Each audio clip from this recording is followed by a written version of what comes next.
بسم اللہ الرحمن الرحیم۔ ویلکم ٹو مائی چینل صراط مستقیم۔ کسی خاص فرد یا واقعے پر نازل ہونے والی قرآنی آیات میں سے آج ہم دیکھیں گے سورۃ یونس کی آیت نمبر 22۔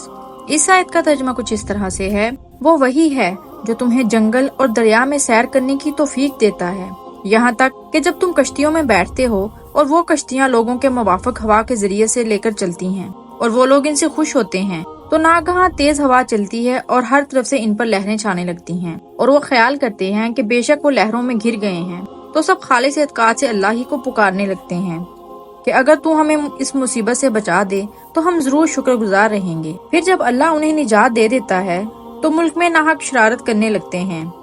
اے لوگو، تمہاری شرارت کا وبال تمہاری جانوں پر ہی پڑے گا، دنیا کی زندگی کا نفع اٹھا لو، پھر ہمارے ہاں ہی تمہیں لوٹ کر آنا ہے، پھر ہم تمہیں بتلا دیں گے جو کچھ تم کیا کرتے تھے۔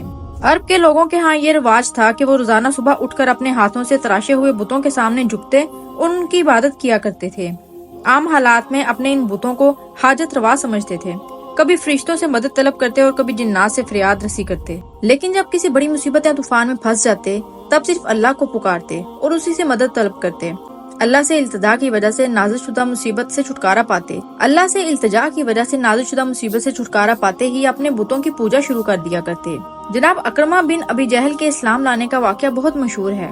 اکرمہ بھی اپنے والد ابو جہل کی طرح اسلام کا دشمن تھا۔ فتح مکہ کے موقع پر رسول اللہ صلی اللہ علیہ وآلہ وسلم نے جن 8 افراد کے قتل کرنے کا حکم صادر فرما دیا ان میں اکرمہ کا نام بھی شامل تھا۔ جب اسے علم ہوا تو یہ مکہ سے یمن کی طرف بھاگ کھڑا ہوا اور وہاں جا کر سمندر میں ایک کشتی میں سوار ہو گیا۔ شروع میں سب لوگوں نے اپنے اپنے بتوں سے مدد کی فریاد کی، مگر جب طوفان نہ تھما تو اللہ نے تمام مسافروں سے کہا کہ سب لوگ اپنے اپنے بت سمندر میں پھینک کر صرف ایک اللہ کے سامنے التجا کرو، وہی اس طوفان سے نجات دلا سکتا ہے۔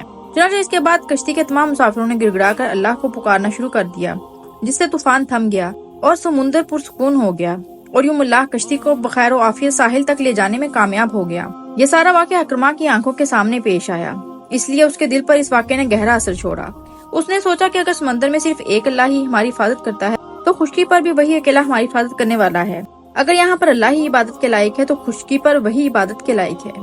یہی دعوت محمد صلی اللہ علیہ وآلہ وسلم بھی ہے، اور اسی دعوت سے بچنے کے لیے میں فرار ہو کر یہاں پہنچا ہوں۔ دوسری طرف اس کی بیوی نے اس کے فرار کے بعد رسول اللہ صلی اللہ علیہ وآلہ وسلم کی خدمت میں حاضر ہو کے اسلام قبول کیا، اور آپ صلی اللہ علیہ وآلہ وسلم سے اکرمہ کے لیے پناہ طلب کی اور اس کی تلاش میں نکل کھڑی ہوئی۔ اپنے خاوند کو تلاش کرتے ہوئے اس تک پہنچی اور سارے واقعات سے آگاہ کیا اور اس کی پناہ کے بارے میں اسے بتلایا۔ چنانچہ اکرمہ اپنی بیوی کے ہمراہ رسول اللہ صلی اللہ علیہ وآلہ وسلم کی خدمت میں حاضر ہوا۔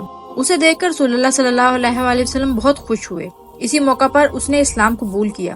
قبول اسلام کے بعد کے تمام غزوات اور جنگوں میں شریک رہے اور جنگ یرموک میں شہادت پائی۔ دین کی بات سن کر آگے پہنچانا صدقہ جاریہ ہے۔ اس طرح کی مزید ویڈیوز کے لیے میرے چینل کو سبسکرائب کرنا مت بھولیں۔